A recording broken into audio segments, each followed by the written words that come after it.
The Nintendo Switch is 4 years old, and Nintendo has still to address any of its major flaws. Look, I preferred my Nintendo Switch to my PS4, and I still prefer it to my PS5 whenever I have the option to play something that is on either of them. I always go with Nintendo. Let me get this straight. This is not a Nintendo hit piece. These are my honest frustrations and opinions that have been kind of accumulating over the past 4 years. I've been a Switch owner since pretty much the start. I even made a video saying why I think it's still my personal favorite out of the big 3 consoles at its midlife cycle, which you should go check out that video first and then come back here after you're done watching that. Link is in the description. But we need to address some of the Switch's biggest problem. But before we do, give it a thumbs up if you like it, thumbs down if you don't, and let me know in the comments what I'm missing here. Okay, so the launch Switch has some battery issues, only lasting about 2 hours in handheld mode. Joy-Cons though feel like they never run out of battery. And this is somewhat addressed in the second wave of Switches that came out in the red boxes. I happen to have a launch Switch and a red box one, and while the battery does last longer in the red box, it's marginal. The Switch Lites seem to fare better in the battery department, and I wouldn't mind a bigger battery even if it added a bit of girth or weight to the Switch in a revisited model. But the updated battery is not quite where I think it needs to be on red box Switches. I think a 5-hour battery life is probably the sweet spot for a Switch. And the other big issue is that there's this widespread problem with the Switch that you couldn't just plug in any USB-C power carrying cable into it and charge it. You had to make sure that your little wall brick was rated correctly, or you risked bricking your Switch and losing all your saves. Third-party docks did this as well, and even Nintendo claims that this isn't a thing anymore. I'm not willing to take that risk. I've only used Nintendo licensed docks and batteries, like this Anchor one behind me, so far because I don't want to risk bricking my Switch.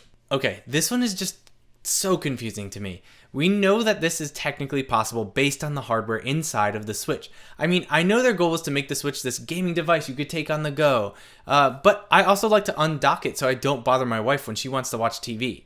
Nintendo, you've already taken up not only one extra spot in my backpack, but an extra spot now for this compatible battery that I have to carry around, and now an extra set of headphones because I can't just use my AirPods with them. So I have to go back to the days of middle school and have this like rat's nest of tangled headphones to kind of pull out of my backpack or pocket. It's kind of like when you go over an old person's house who has that plastic vinyl all over their furniture. Like, what's the point of getting a comfortable couch if you're just going to cover it up with uncomfortable vinyl that your skin sticks to? Now, third-party people have made wireless options for it, but as I said earlier, there's always a little bit of a risk using things that are not officially licensed by Nintendo and bricking your Switch because those will draw some power. And keeping with the vinyl analogy, it's kind of like putting a slipcover on top of the vinyl covering that you just covered your chair with. Just let me sit on the chair, Nintendo. Chug life, sucker. Okay, so it's not all games and it doesn't happen a lot, but now that I have a newer phone and a high refresh rate monitor, anytime something dips below 30 frames per second, it feels visually choppy to me. So when I'm playing Breath of the Wild and the frame rate drops,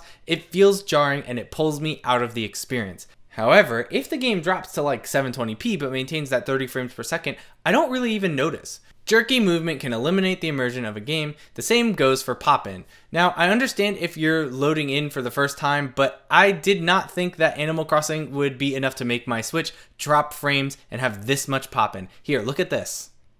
The Switch Pro rumors are that there will be a 4K in some way, shape, or form version of the Switch, which makes sense since it uses NVIDIA chips, and NVIDIA has some of the best AI 4K upscaling there is in the NVIDIA Shield, I believe it is. LTT did a really deep dive on this, so you should go check out their video.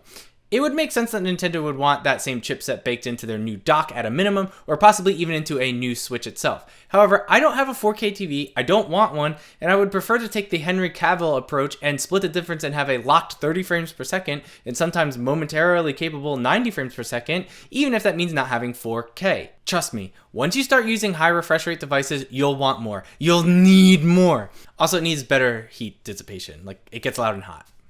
Nintendo's online service is about 3 generations behind at this point. No built-in voice chat, you have to grab your own phone and download the Nintendo Voice app, and like at that point, no, I'm just using Discord. I already have that app and it does everything and more. Or literally just call someone.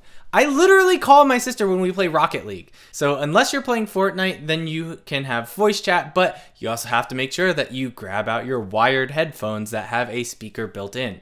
Like seriously, Epic figured it out. Why won't you let us do it, Nintendo? We know it's possible. If you had asked me when the service first came out, I would have had said, no, don't buy it.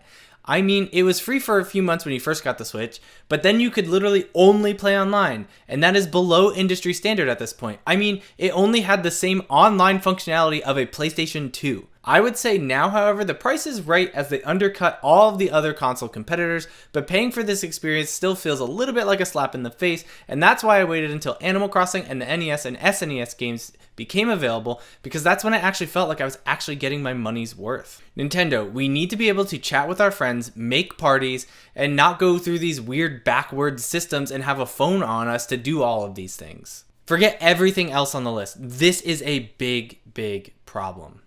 I experienced Joy-Con drift 1 month into my time with the Nintendo Switch. I got one 3 weeks after release, so after playing Zelda and having Link walking himself off the edge of a cliff on multiple occasions, I thought it was just input lag. But then it started happening in handheld mode too. Then my wife experienced it as well. Then we called Nintendo and they had us ship it to them. I went to the store immediately and bought a new set of Joy-Cons so I can continue playing. Old Joy-Cons came back in the mail. New Joy-Cons experienced drift. Sent new Joy-Cons in to be fixed. Cool, everything's good. Oh wait, the original Joy-Cons have drift now too. Again, a second time. I know not everyone can afford to run out and buy a new set of Joy-Cons, and I mean, Nintendo originally wasn't even going to fix this for as long as they have been. They had to extend it. Not only that, but they are getting hit with a class action lawsuit now, so their lawyers probably won't let them publicly address anything. At this point, I'm not even going to send those Joy-Cons back in. They've been sitting in a drawer for the day I finally work up the courage to swap out the shells and buttons and replace the stick with a working one. Also, what are you supposed to do if you have a Switch Lite? Send your entire console in and not be able to play games for weeks? We're in the middle of a pandemic. I mean, I would have hoped that they would have corrected this error in the Switch Lite, but it has become apparent that they did not, and frankly that is unacceptable because it's anti-consumer. All that being said, I do love my Nintendo Switch, and every company's products has its fair share of problems. However, it becomes an issue when a company doesn't respond, correct, or innovate based on their product's shortcomings, and there have been sweeping outright failures on the part of Nintendo and the Joy-Con drift. Now, these are just my personal opinions about what I think Nintendo needs to correct moving forward. Nintendo has a habit of releasing mid-life cycle products that upgrade or fix some other bugs or problems that their original hardware or software had in them. Let me know in the comments if you think that I'm wrong. Let me know what you think needs to be added to this list, and I would appreciate a subscribe if you've made it this far into the video and you want to see more like it, or maybe check out a Let's Play or another review on our channel. Thanks everyone. Have a great day.